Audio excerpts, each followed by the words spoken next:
Well, hello everyone. Welcome to Redneck Ways. How's everybody out there in YouTube land? Well, I hope y'all set fun and dandy. Not doing too awful bad, guys, here in Old Kentucky. It is Sunday evening, and this is part 2 of What Is It? So, all week, everybody had a chance to watch the video and see what they could find and see if you knew what these items were. And I got quite a few views. I was happy with the video, and thank you guys for the comments. There was a couple comments there that actually described and explained one or two of the items, and thank you so much for putting that comment down. I had no idea what that was, and I think one of them was the scraper to scrape carbon out of old Model Ts and stuff. So we'll take a look at that right here in a minute. So yes, thank you for everybody for doing your comments and stuff, and we'll get to it. First, I was going to see, guys, I bought this little boat motor. Ain't it just darling?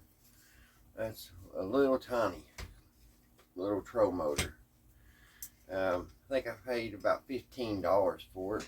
It's from, you can tell it's from the 70s. There's the top of it. There's the bottom with that little propeller. But I just want to see, guys, if it will work. It still has this little Allen key to adjust everything, which that's surprising to see. That's still in place. Let's see if I can get these wires unwrapped here. I say this be good on one of those little Walmart rafts, or maybe even a kayak. This right here, though, is a little loose. I noticed when I bought it. I guess when it goes on the boat, when you hook it here on the back of the boat, I don't guess it matters. But to store it, it's a little aggravating because it's up and down. Like that, and don't look like there's any adjustments. Like I said, it has this little Allen key here with a Carter key through it. I really don't know what that's for, unless that's for maybe the propeller. Maybe it's in there to take this propeller off, but I don't see. Let's see, maybe there is I can't really say there may be an Allen. Maybe there is. Let me see. I can't really see with this bright light. And no, I don't know why they got this little Allen wrench here. It's really not an Allen wrench. It's a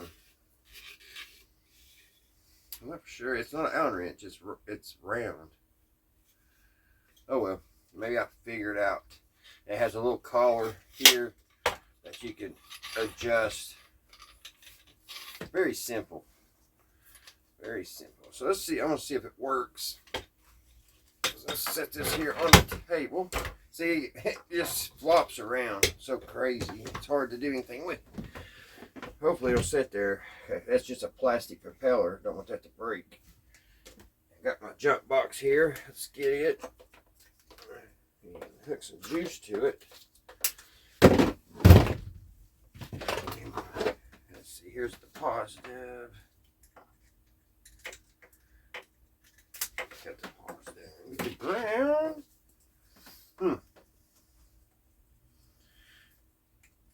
Alright, there's the ground. Let's turn it on. And let's turn the switch on. Let's see what it does. If anything. Oh yeah. It works. Well, it did work. What happened? There she goes.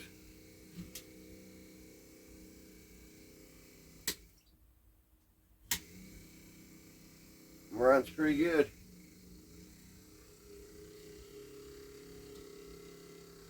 That'll get you through the water, I guess.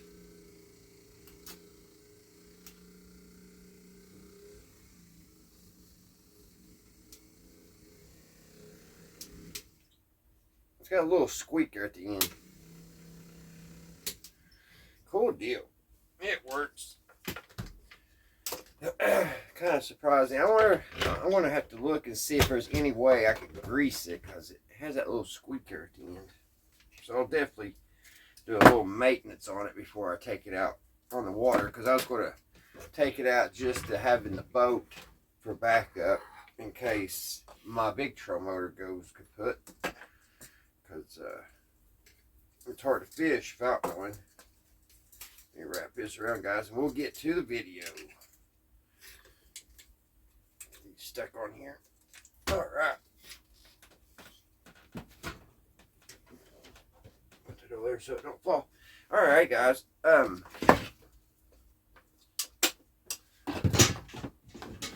So our first object was this here. Number one. And it was on an old stick, old handle. And there's what the end looked like. And there's the other part. What this was my papa's. And this is an old barbed wire stretcher. So if I could find a picture of what it looks like using it, I will add it right now. But that's what number one was. A barbed wire stretcher. And it kind of looks like Papa used it quite a bit. It could definitely use some oil and cleaning up. Actually, at this point, I think it's just more of a museum piece. Alright, moving right along. On number two. Number two was this little, look like a hot plate. And it does. It sets like that, and you plug it in, but it just gets lukewarm.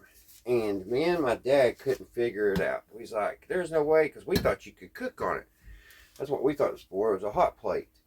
But what it is like, if you're out in the cold garage, like in the middle of winter or something, and you have your coffee, you know how your coffee will get cold quick.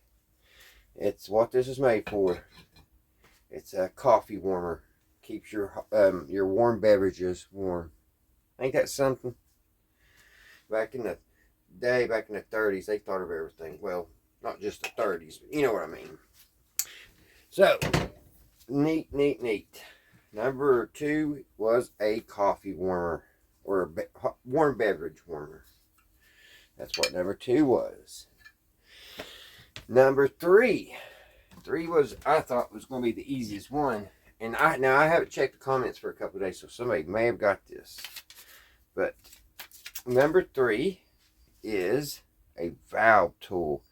You when you're taking out your valves, you slide this under and you turn this, and it pulls up the spring, and it makes it a lot easier to get your push rods and stuff up and out.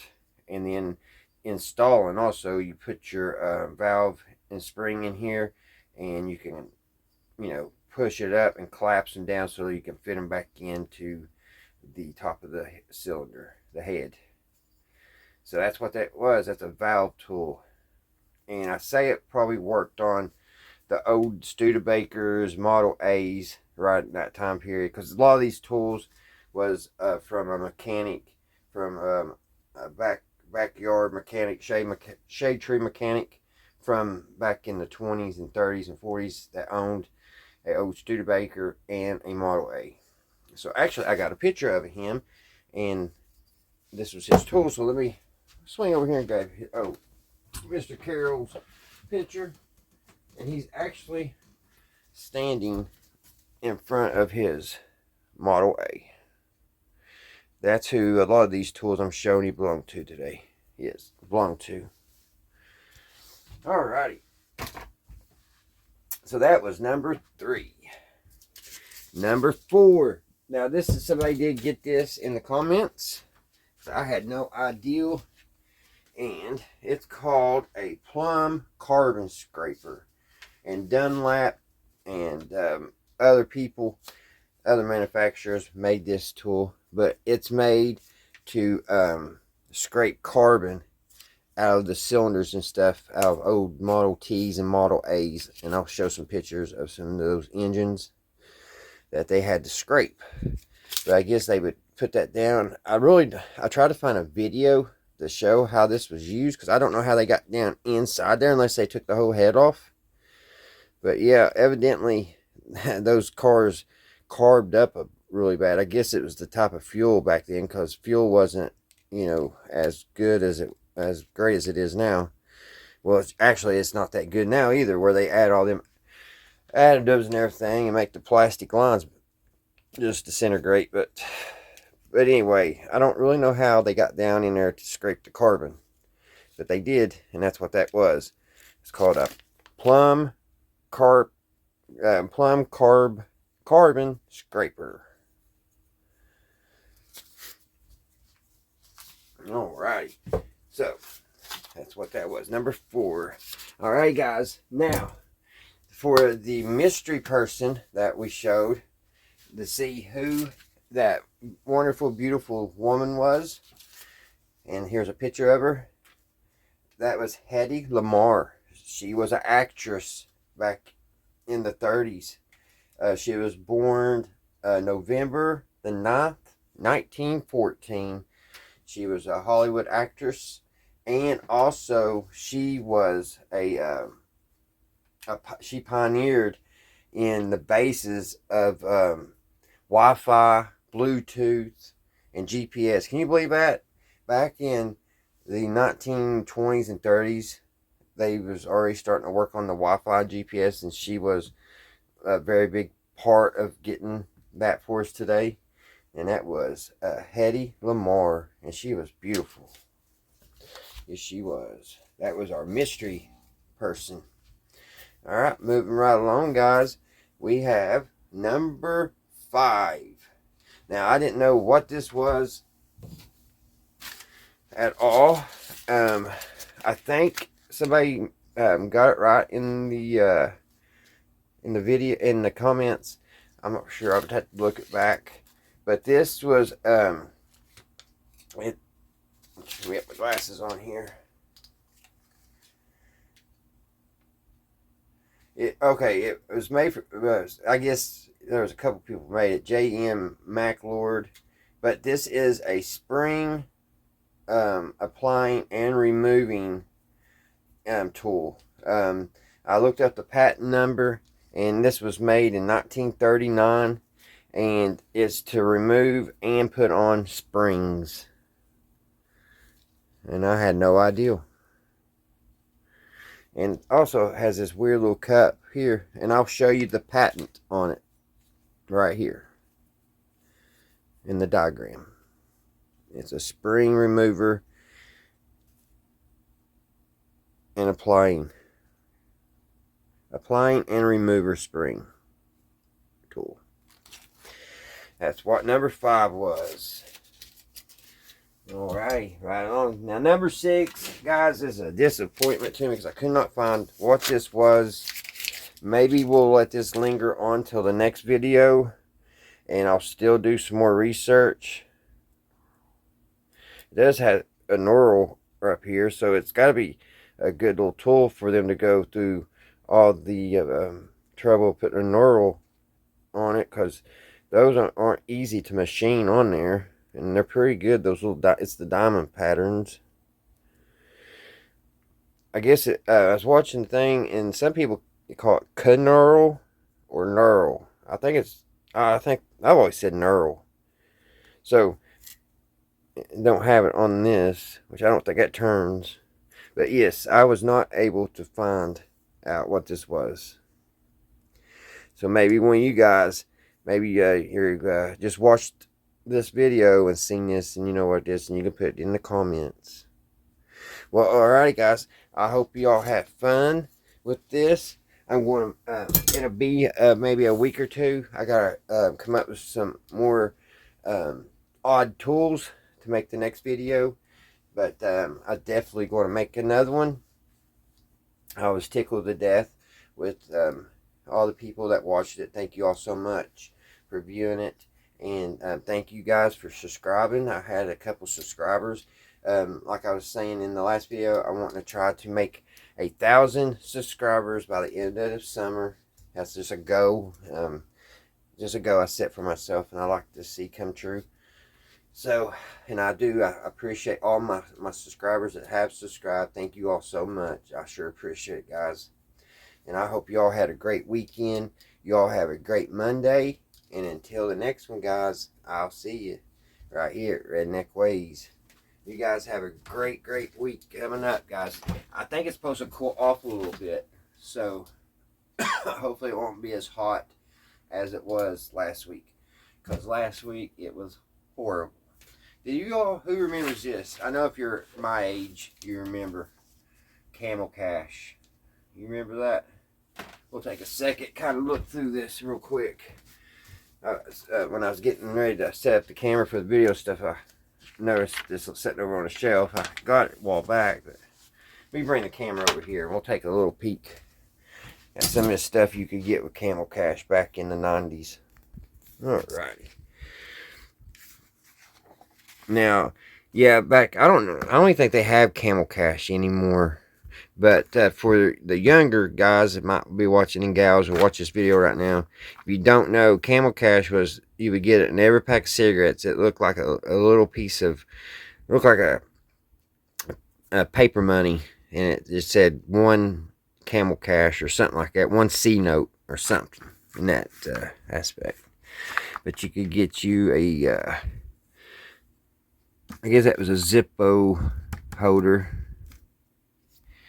Here's a lot. Number 6. What was number 6? Does it say over here? Camel Parent. Yep, lamp. Tiffany lamp. And number 7's a lighter. Here's a nice little wooden box to put your cigarettes in and your lighters. It's an organizer. Got another lighter here. A Zippo.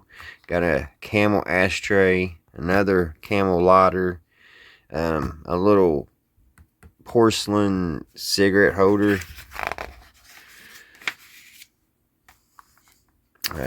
2 pack of playing cards.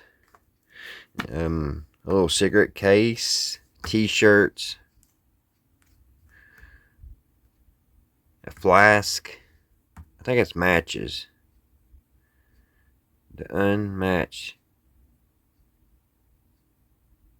I'm not sure what that is.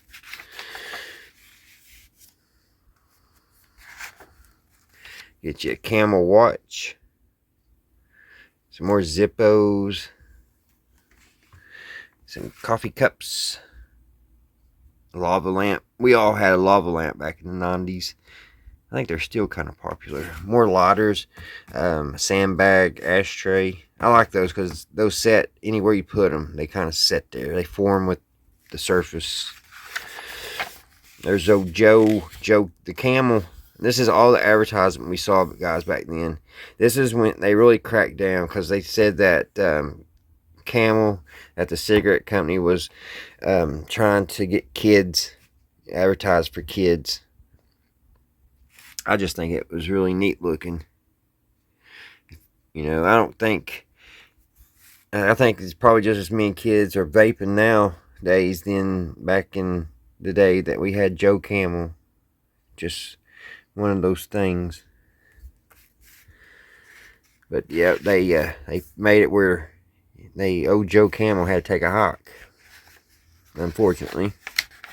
Don't get me wrong, I don't want kids to smoke, but I don't think it had any factor in it. Some more lighters. I love this. I actually have one of these dartboards, but don't have Joe Camel on it. They even had neon signs. Had some cool glasses. More ashtrays. Zippo. I'm not sure what 35 is. That's a salt and pepper shakers. Some cool t-shirts. I guess you can collect all the match books. This is a little thing you put it in. Or it may came in. No, it's just the matchbook rack. So, You had to have 200 C notes for that. I've seen this. A lot of people got this mug. 39. I think it was a can. Yeah, it's a beer can. Cooler. And that t-shirt was really popular too.